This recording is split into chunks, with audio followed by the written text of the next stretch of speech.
Hi everyone, I hope you're having lots of fun at home. We sure miss you at the Y and we hope we get to be back soon. Today I have a story about a grandma witch called Strega Nona.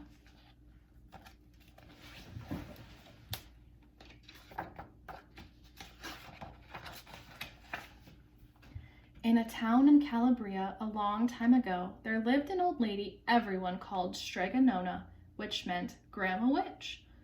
Although all the people in town talked about her in whispers, they all went to see her if they had troubles.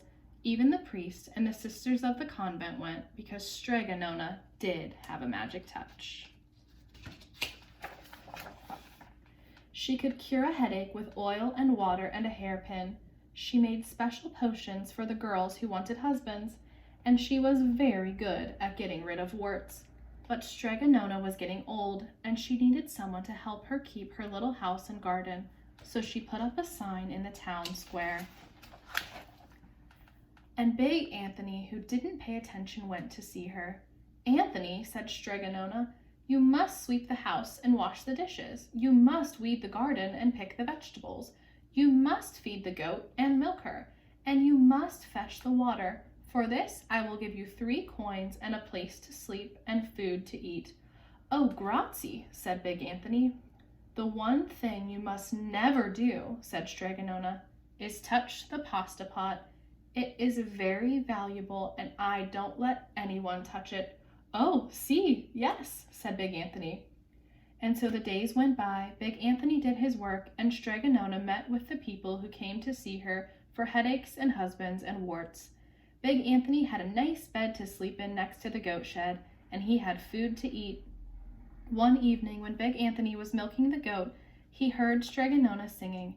Peeking in the window, he saw Strega Nona standing over the pasta pot. She sang, "Bubble, bubble, pasta pot, boil me some pasta nice and hot. I'm hungry and it's time to sup. Boil enough pasta to fill me up." And the pasta pot bubbled and boiled and was suddenly filled with steaming hot pasta. Then Strega Nona sang, "Enough, enough, pasta pot. I have my pasta nice and hot, so simmer down my pot of clay until I'm hungry another day." "How wonderful," said big Anthony. "That's a magic pot for sure." And Strega Nona called big Anthony in for supper. But too bad for big Anthony, because he didn't get to see Strega Nona blow 3 kisses to the magic pasta pot.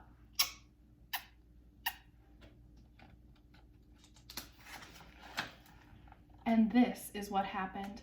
The next day, when big Anthony went to the town square to fetch the water, he told everyone about the pasta pot. And naturally, everyone laughed at him because it sounded so silly, a pot that cooked all by itself. "You'd better go and confess to the priest, big Anthony," they said. "Such a lie." And big Anthony was angry, and that wasn't a very good thing to be. "I'll show them," he said to himself. "Someday I will get the pasta pot and make it cook, and then they'll be sorry."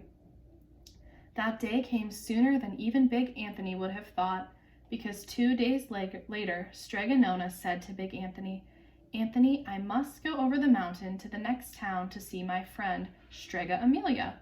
Sweep the house and weed the garden. Feed the goat and milk her for your lunch. There are some bread and cheese in the cupboard. And remember, don't touch the pasta pot." "Oh, yes, yes, Strega Nona," said big Anthony.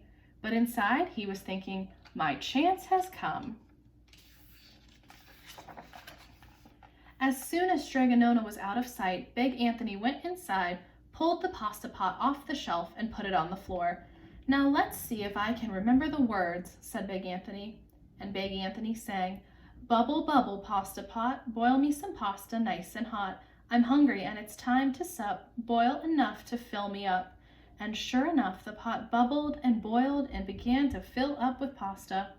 "Aha!" said big Anthony, and he ran to the town square, jumped on the fountain, and shouted, "Everyone get forks and plates and platters and bowls. Pasta for all at Strega Nona's house.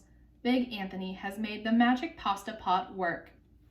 Of course, everyone laughed, but ran home to get forks and plates and platters and bowls, and sure enough, when they got to Strega Nona's, the pasta pot was so full it was beginning to overflow. Big Anthony was a hero. He scooped out pasta and filled the plates and platters and bowls. There was more than enough for all the townspeople, including the priest and the sisters from the convent. And some people came back for 2 and 3 helpings, but the pot was never empty.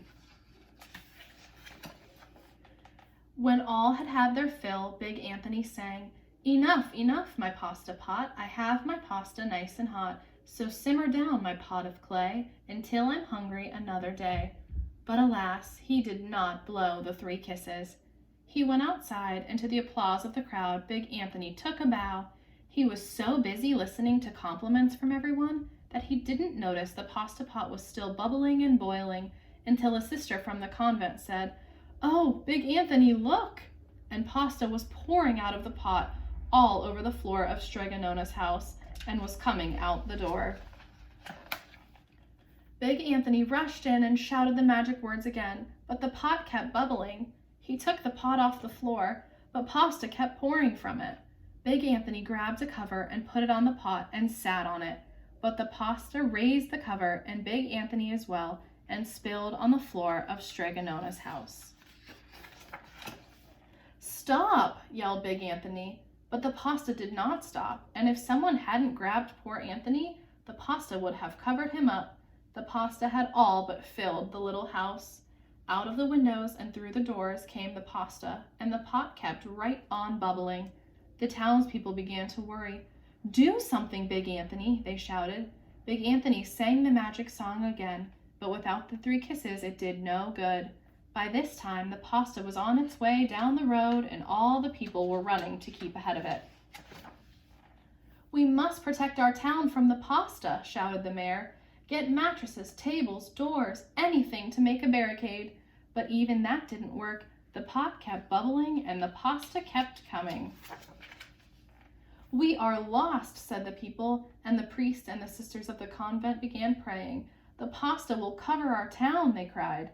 And it certainly would have had Strega Nona not come down the road home from her visit. She didn't have to look twice to know what had happened. She sang the magic song and blew the 3 kisses, and with a sputter, the pot stopped boiling and the pasta came to a halt.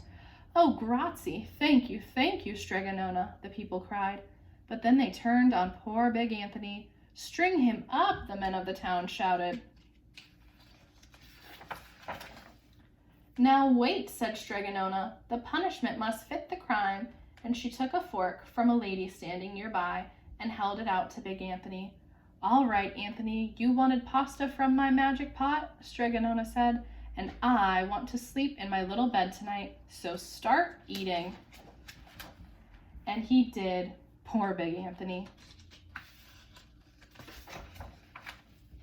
The end. All right, bye friends. We'll see you soon.